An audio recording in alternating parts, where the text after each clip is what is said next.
Hola, ¿qué tal amigos de San Juan TV? Con mucho gusto los saludo. Mi nombre es Damaris Dávalos.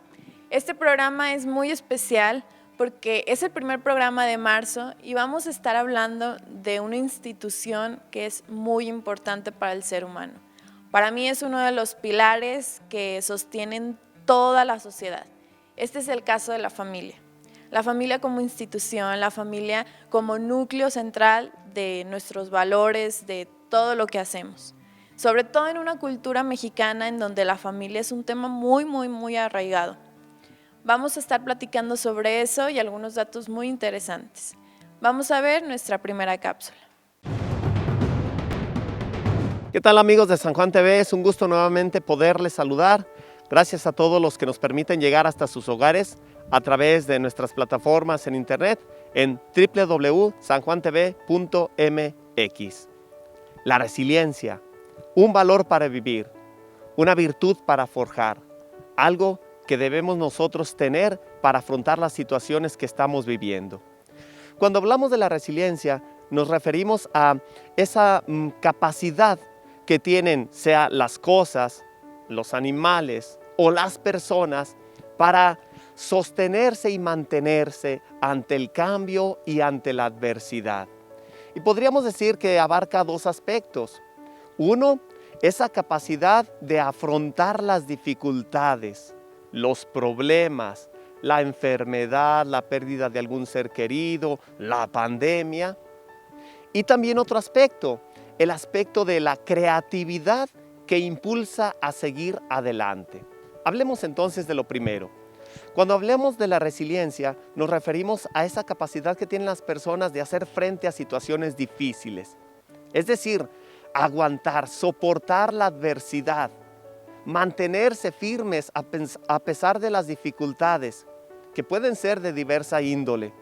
Esa es una de las partes de la resiliencia.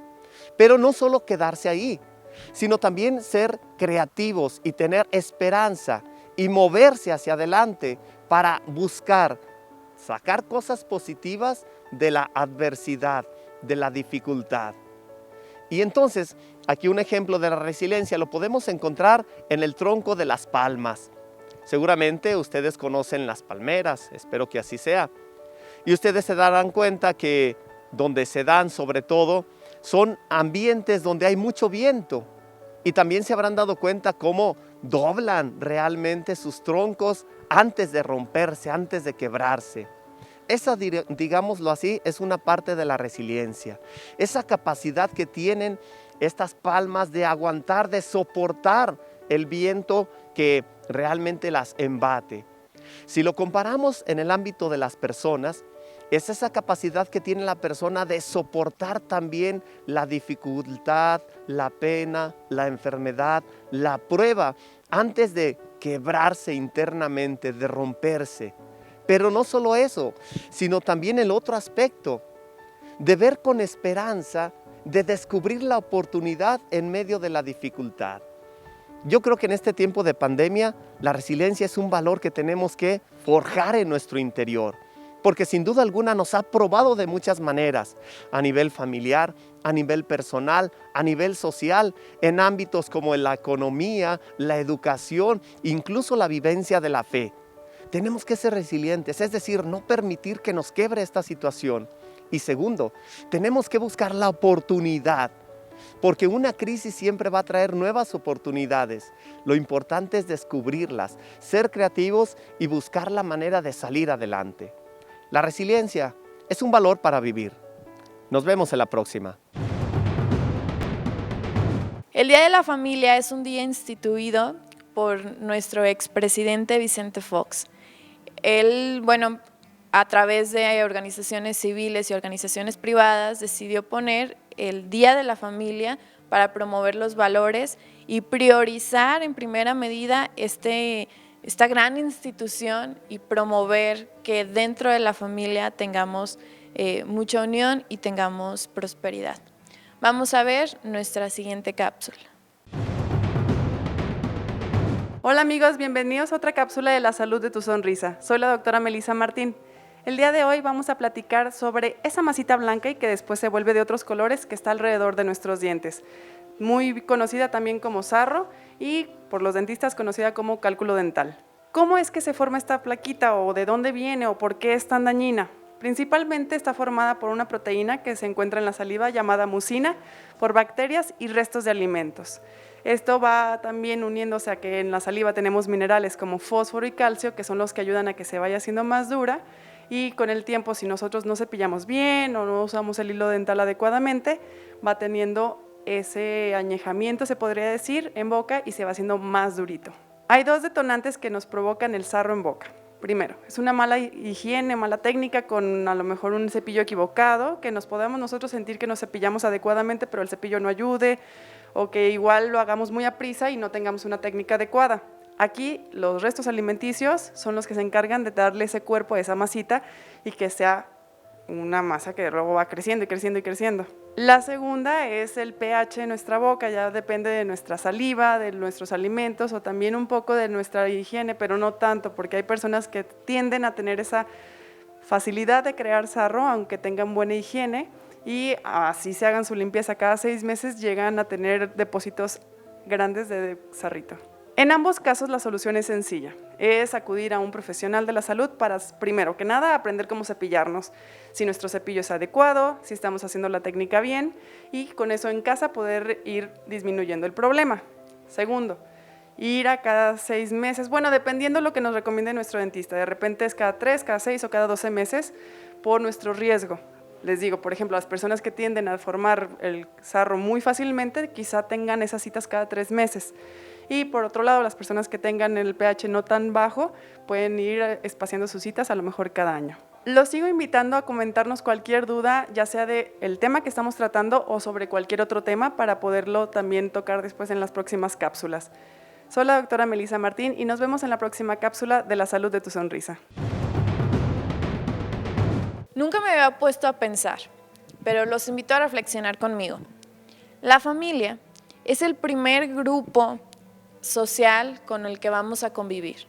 Es decir, cuando nacemos, el ser humano por naturaleza es sociable, necesita quien lo cuide para poder sobrevivir.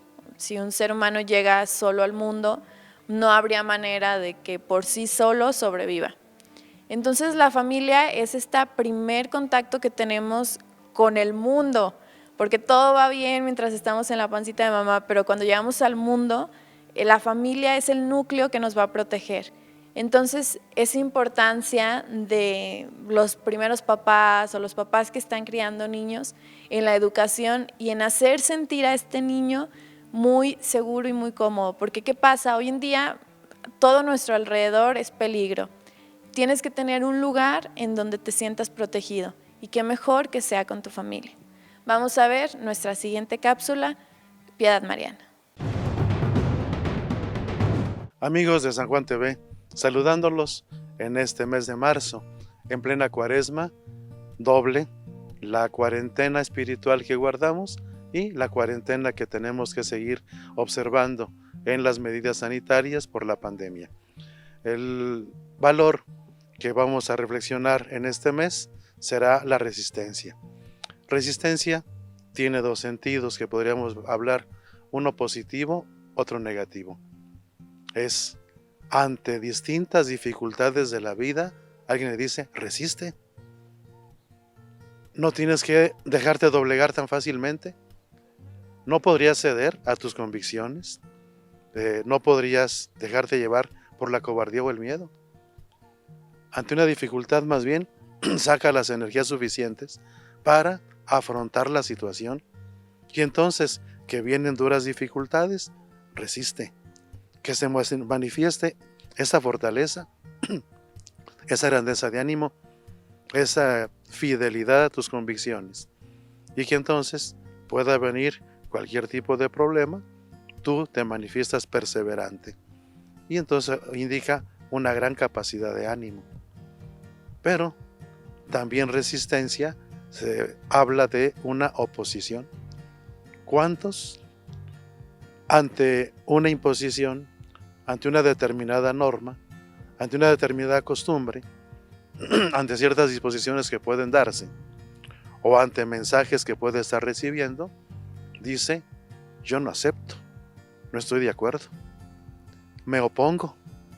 Sistemáticamente me opongo, estoy viendo las razones por las cuales desbarato los argumentos contrarios, incluso hasta tesoneramente y a veces tercamente, estoy buscando cómo poner obstáculos para que no se realice aquello. Y entonces origino movilizaciones, origino algunas sesiones de mentalización de los demás, sensibilización, para que haya de alguna manera esa oposición. Como digo, puede ser ambiguo, porque algunas cosas puede ser positivo, el resistir ante lo que sería una imposición ideológica, que no va a ir en bien de las personas, pero también puede ser negativo cuando aquello simplemente porque cuesta trabajo, porque no va de acuerdo a las convicciones de un grupo o a los intereses de un grupo, entonces oponemos esta resistencia que divide de alguna manera a las personas. ¿Y qué está suponiendo? Pues más que una resistencia, sí, resistencia tal vez, pero en ese diálogo para seguir avanzando en la bondad y en el bien. Bueno, cuando hablamos en el terreno cristiano, siempre se nos hablará de la resistencia ante el mal, que abarca los dos aspectos. El decir, muchas veces conseguir el bien nos va a requerir mucha fortaleza, superar muchas dificultades, enfrentar muchos conflictos, desde la burla de los demás y a veces también ese sentimiento interno que tiene la persona. ¿Cuántos llegan para decir, a mis tantos años no he tenido esta experiencia que según ellos sería necesaria? Cuando uno dice, felicidades, aquella experiencia es pecaminosa. Te la podrán presumir mucho y sin embargo no es el ideal que te está pidiendo Cristo el Evangelio. Y entonces, bueno, es eso. Resiste ante la serie de tentaciones, de presiones del ambiente, de presiones de los demás que te están invitando a fallar a las convicciones que recibiste en tu educación religiosa y que al fin de cuentas tu conciencia te está dictando. Pero también que es ante todo esto que tratan de imponerte para decirte, ha cambiado la moral, los tiempos han cambiado, la gente es diferente, tienes derecho a gozar de una serie de cosas. La psicología, la sociología, la etnografía te están diciendo otra cosa. Aquí el poder decir, yo pongo la resistencia de mis convicciones y entonces no fácilmente van a doblegarme porque no soy una veleta que se mueve hacia donde se mueve el viento, sino que yo he tenido mis convicciones y soy firme en esas convicciones que quiero, no simplemente guiado por gustos o por agresión, sino razonablemente compartir mi punto de vista y mantenerme en él porque quiero tener razón, aunque otros haya que me traten de quitar méritos o me traten de hacer sentir que el equivocado y el que va a tener mala suerte soy yo. Bien, que de veras resistamos al mal, como nos invita el apóstol Santiago. Resistan al mal, crezcan en el bien. Bien, mis amigos, aquí desde el patio de la Facultad de Filosofía o etapa discipular del Seminario Mayor de San Juan de los Lagos, los saluda Padre Pancho. Gracias por escucharme. Hasta la próxima. En la familia hay dos tipos de vínculos que generamos a través del tiempo y a través de la convivencia. Uno de ellos es el vínculo afectivo. Este es el que escogemos cuando tenemos alguna pareja, porque no tenemos un vínculo de sangre o genético, sino simplemente tú eliges a la persona y tienes este vínculo de conexión. Esto también sucede cuando adoptas. No tienes un vínculo sanguíneo, sin embargo el vínculo de cariño y el vínculo de amor pues sigue estando ahí presente. Esto sucede en las familias, cuando tú no tienes gente que es de tu misma sangre, este vínculo se genera. Es muy fuerte, inclusive podría decir que es más fuerte el vínculo emocional que tienes con tu familia que el vínculo sanguíneo. El vínculo sanguíneo, como lo acabo de mencionar, es otro vínculo que tienes con las personas, con tus hermanos, con gente que compartes, digamos, la misma sangre. Vamos a ver nuestra siguiente cápsula. Hola amigos de San Juan TV, nuevamente con ustedes, Elibet Karina Gutiérrez, licenciada en nutrición. Vamos a continuar hablando de estos temas de alimentación y nutrición.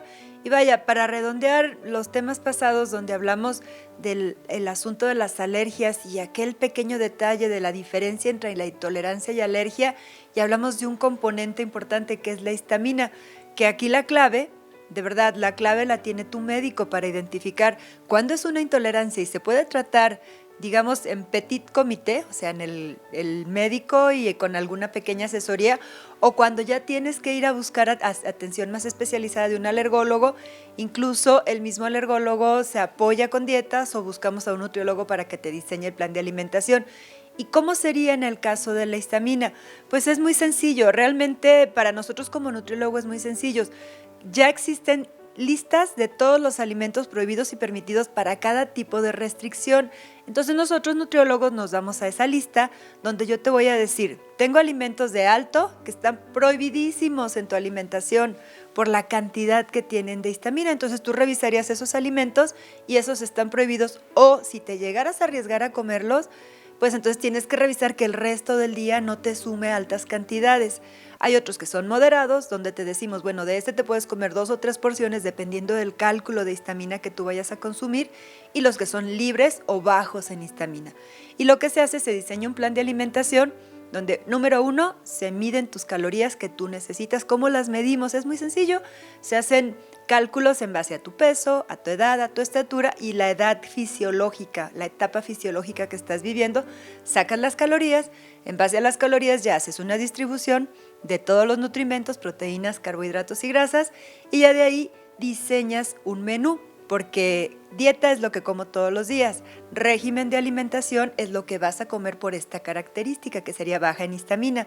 Diseñas el menú y en el menú seleccionas alimento, y aquí lo más importante, tú como paciente tienes que educarte con tus listas, con tu diseño de dietas por equivalentes, qué intercambios puedes hacer, porque a lo mejor algún día no te encuentras en tu casa y tienes que ver qué hay en la alimentación de lo que puedes comer. Lo número 1, si vas a comer fuera de casa y tienes problemas de histamina, tienes que buscar alimentos naturales, preparados al momento. Eso es lo número 1.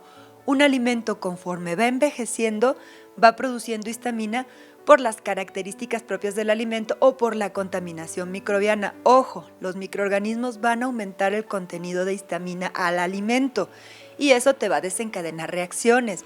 Entonces, tienes que consumir alimentos preparados al día, alimentos preparados limpios, con limpieza, con higiene, donde las buenas prácticas de manufactura se apliquen, y con esto vas a asegurarte que la cantidad de histamina que ahí vas a comer va a ser menor, y observar, porque habrá alimentos que en algún momento dado te pueden desencadenar las alergias.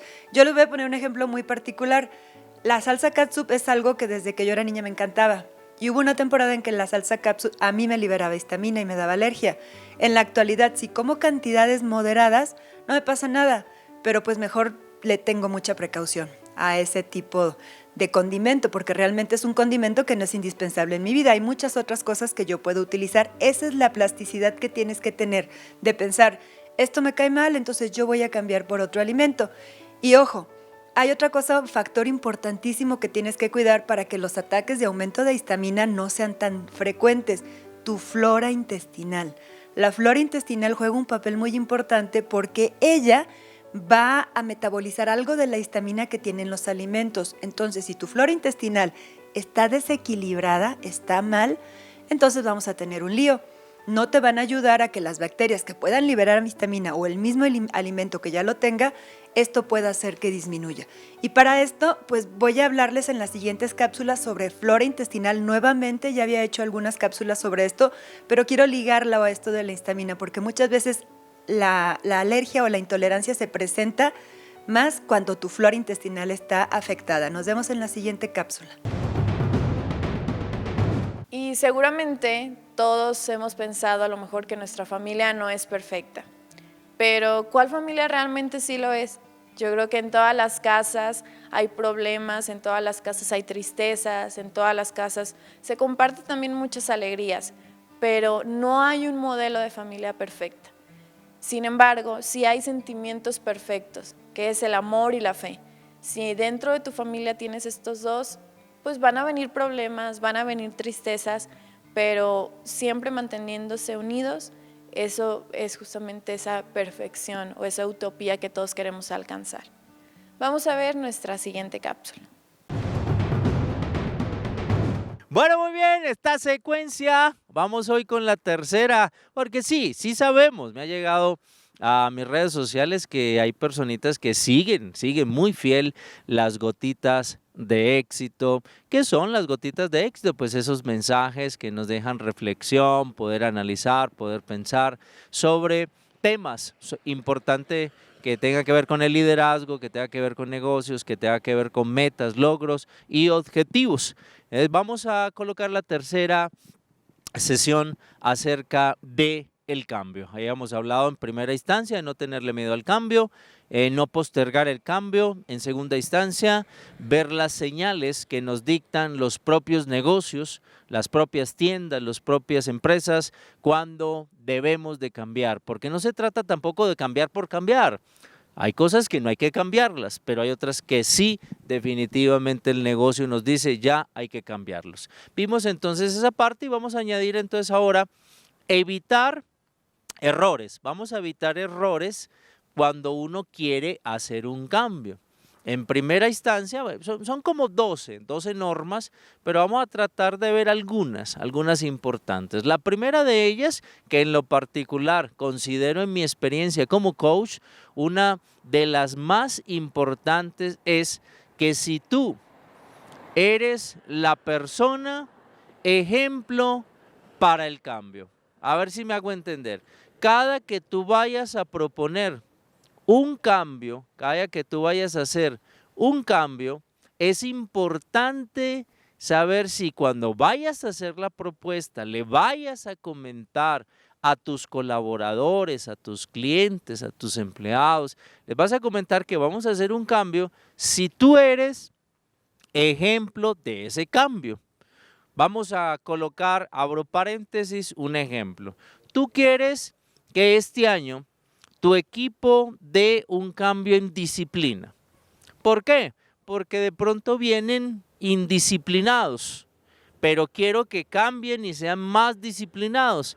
Por lo tanto, yo debo de ser una persona disciplinada. Quiere decir que no puedes pedir algo que tú no puedas dar, porque si tú empiezas a exigirle a tu equipo, colaboradores o proveedores, el tema, estamos hablando de disciplina, y tú no eres disciplinado, pues no va a pegar tanto el mensaje. Entonces, uno de los primeros que tenemos que evitar cada que intentemos hacer un cambio es, si yo soy o la persona que quiero proponer para el cambio es ejemplo del cambio, ¿correcto? Vamos a ver otra normatividad que hay que evitar para que no te falle el cambio, ¿correcto? Una de ellas es si se hace una prueba piloto. Intenta hacer una prueba piloto primero para ver cómo es que se llevaría a cabo el cambio que quieres proponer, no sé, con un sistema de cobranza, un sistema de ventas, un sistema de crédito. Entonces, primero haz una prueba piloto, ¿correcto? 3, es importante que cuando vayas a hacer un cambio, involucres a las personas que están dentro del cambio.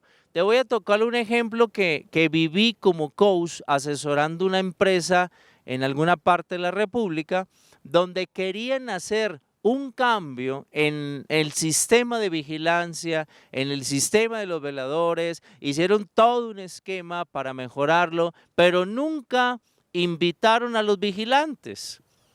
Entonces, cuando ya fueron a aplicar el sistema, las cámaras, todo esto, pues obviamente había algunas cosas que no habían tenido en cuenta. Entonces, cada que vayas hacer un cambio en alguna de tus áreas, departamentos o formatos, es importante que involucres a las personas que van a estar en el cambio. Ahí hemos dejado 3 de los errores que debes evitar. Son muchos más errores, igual cualquier cosa en mis redes sociales, Coach Fernando Muñoz, ahí podemos verlas. Y para rematar estas sesiones que hemos trabajado de cambio, es si ya me lancé, ya evité los errores, ya detecté y lo quiero hacer, te vas a enfrentar a 6 fases.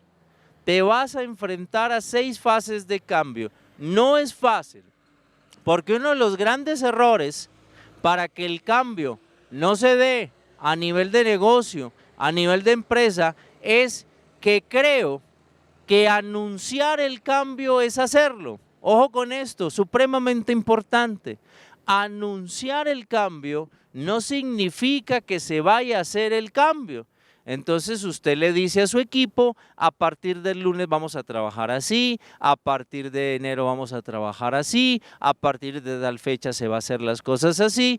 Quiere decir que usted lo anunció, pero anunciarlo no significa ejecutarlo. Así que vamos a dejar para próximas sesiones cómo y cuáles son las diferentes 6 fases que se pasa por un cambio para que las vidas y sea tu cambio totalmente exitoso. El mayor de los éxitos, que no vaya bien, esperamos que estas 3 sesiones en particular que hablamos del cambio te pueda dar alguna guía, te pueda dar alguna orientación para cambios que quieras hacer, sobre todo al comenzar un año y que sea un año espectacular. Muchos éxitos.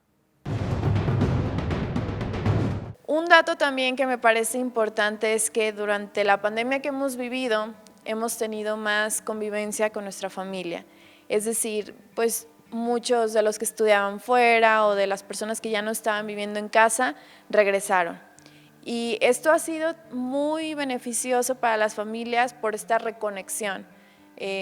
Durante los primeros meses de la pandemia, donde había mucha incertidumbre, las familias tenían que convivir 24/7 y ya sea que armaban rompecabezas, estaban viendo películas, compartían un café y bueno, pues hacían muchas cosas juntos. Entonces, esta reconexión que hubo en las familias es algo de mucho valor, es un aprendizaje muy importante que nos dio la pandemia y bueno, en mi caso muy particular, muy agradecida con la vida, con Dios por tener a mi familia completa y poder convivir y poder tener momentos de recreación juntos de nuevo.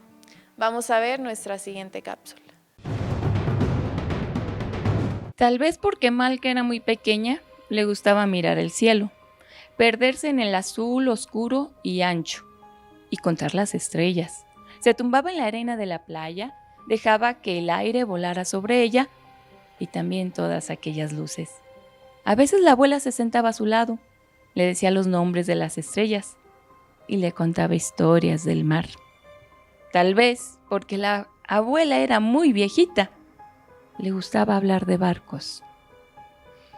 Un día me iré muy lejos. ¿En barco?, preguntó Malca. La abuela se encogió de hombros y miró al cielo.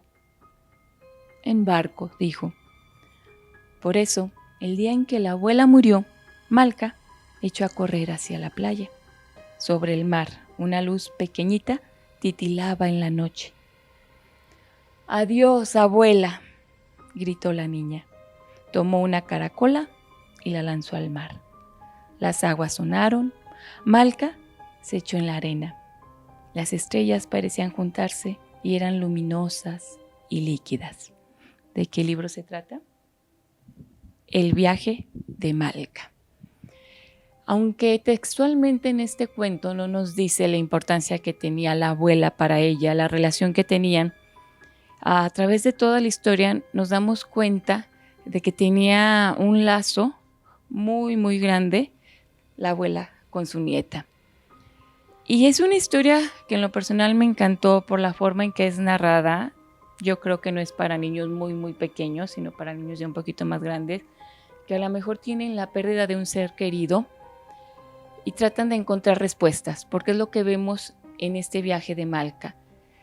A través de lo que ella escuchaba, que le contaba a su abuela, trata de encontrarla, está tratando de buscar a Dios y hace un viaje con una mezcla de fantasía increíble.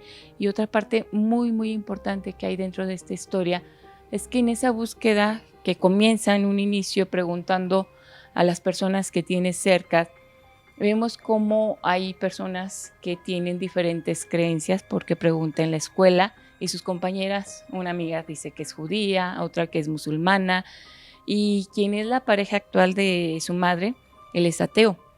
Entonces se ve cómo hay ese respeto por las diferentes formas de creer, de pensar, y ella tratando de encontrar a su abuela, que ella piensa que se fue en un barco, como vemos aquí en un principio, hace ese viaje fantástico, tratando de encontrar respuestas, y en ese viaje va encontrando las palabras que le decía a su abuela. Les invito a conocer esta bella historia. Hace un momento les comentaba que el núcleo de la familia es el lugar donde los niños, sobre todo, hablo de niños porque son los que están más vulnerables a todas las situaciones externas, es el lugar donde deberían de sentirse seguros. Durante la pandemia, pues vivimos de nuevo estar en casa con la familia. Y a mí, platicando con algunos amigos, decíamos, qué triste que hay una realidad también donde el lugar seguro de los niños no es precisamente en su casa, que ellos extrañan la escuela porque era el lugar donde ellos se distraían, hacían recreación, estudiaban y aprendían. Y en casa pues llegan y hay muchos problemas, hay violencia doméstica, hay pues una infinidad de situaciones complicadas. Y yo me imagino que estos niños están pasando por mucha tristeza, por mucho dolor, al tener que estar en casa y que su casa no sea un lugar seguro para ellos. Entonces yo te invito que si sabes de algún vecinito que está viviendo por eso, que de repente si lo ves por la calle sentado fuera de la banqueta, que te acerques a platicar con él unos momentos y a tratar de hacer el momento ameno. Y también esto es una reflexión importante para ver cómo en nuestras casas estamos haciendo este lugar seguro para nuestros hijos. Esta es una reflexión que se las dejo mientras vamos a nuestra siguiente cápsula. Hola, ¿qué tal? Bienvenidos a Acción con Valor. Como todos sabemos, ya cambiamos de mes y el día de hoy vamos a ver el tema acerca de las mascotas. Hace tiempo hablamos acerca de la compra, venta y adopción de animales y vimos sus diferencias. Y ahora vamos a hablar acerca de las responsabilidades que se deben de conllevar para evitar consecuencias que terminen siendo malas. Así que vamos a iniciar. Primero que nada, las mascotas. ¿Qué es normal tener de mascota? Primero que nada, tienes que calcular bien si tienes espacio para una y si tienes lo suficiente para poder criarla bien. Por ejemplo, un espacio para que se sienta cómoda, tener el dinero para comprar la comida para alimentarlo, entre otras cosas. Y también hay que checar más responsabilidades, como por ejemplo, limpiar sus desastres y entrenarlo para que haga caso, sea obediente y logre desarrollar todas sus habilidades que son necesarias para él. ¿Qué otras consecuencias puede tener una mascota entre nosotros? Podemos saber que si hay alguien enfermo en la casa, tenemos que ser muy cuidadosos con esa mascota. Tenemos que dejarla en un sitio específico para que esta persona no se vaya a dañar. Por ejemplo, adultos mayores y también personas muy pequeñas. Si están estas enfermas, hay que saber que en los mayores las defensas ahora son más bajas y en los menores apenas están iniciando a crecer. Por tanto, si estos llegan a infectarse con algo que tenga la mascota por ahí, entonces sus defensas se van a bajar y es más probable que termine en una catástrofe. Entonces, debemos de pensar bien si tenemos lo necesario para que esta mascota sea feliz y que nosotros también no afectemos a ningún miembro de nuestra familia. Y también pueden ser amigos, seres queridos, lo que sea. Siempre y cuando tengamos todo, se puede tener una mascota. Vamos a ver otro punto. Mascotas que no son muy comunes. Por ejemplo, es muy conocido tener un hámster, un perro, un gato, un pájaro, Pero también si son mascotas que sean animales que normalmente son salvajes y que no se pueden tener en una casa, entonces hay que pensar y tener que liberarlos, ya que estos tienen también actividades por denominar y entonces si las dominan bien, les va a ir bien en la vida, pero por ejemplo, como lo comentamos en cápsulas anteriores, si es por ejemplo un tigre, que no es muy común que sea una mascota, no va a poder desarrollar su caza bien. Entonces, si no sabe cazar y si algún día lo dejamos libre, entonces este no va a poder sobrevivir ya que no va a tener comida y va a esperar a que alguien se la dé. Entonces, hay que recordar que tener responsabilidad de una mascota es como tener casi toda la responsabilidad que hay que tener con un hijo, pero el hijo es más importante. De igual forma, si tienes todo lo necesario para que una mascota sea feliz y si quieres tenerla, entonces puedes. Pero si no tienes todo lo necesario para que ésta esté ahí saludable, feliz, todo, entonces no la tengas. Solo espera, ten todo lo que ocupes para que ésta ya se pueda desarrollar en tu hogar y entonces ahí puedes adoptar esa mascota. Nos vemos en la próxima. Acción con Valor. Hemos llegado al final de este programa, un programa en donde pues nos da para la reflexión, nos da para seguir valorando más, para agradecer, tener una familia, tener un núcleo familiar.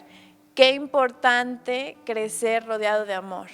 Entonces, recordarles que nadie es perfecto, no hay un manual de cómo hacer una familia. Entonces, seguramente nuestros padres y nosotros mismos nos vamos a equivocar y vamos a aprender a la marcha sobre cómo es ser una familia ideal. Sin embargo, yo recalco mucho que si hay amor y si para ti el centro de todo es el amor que le tengas a tus hijos, el amor que le tengas a tu pareja, todo va a ir mucho mejor. Entonces, pues bueno, los invito a agradecer por tener una familia y a hoy más que nunca valorarla. Cuídenlos y pues muchísimas gracias por acompañarnos hoy. Mi nombre es Damaris Dávalos y esto es San Juan TV.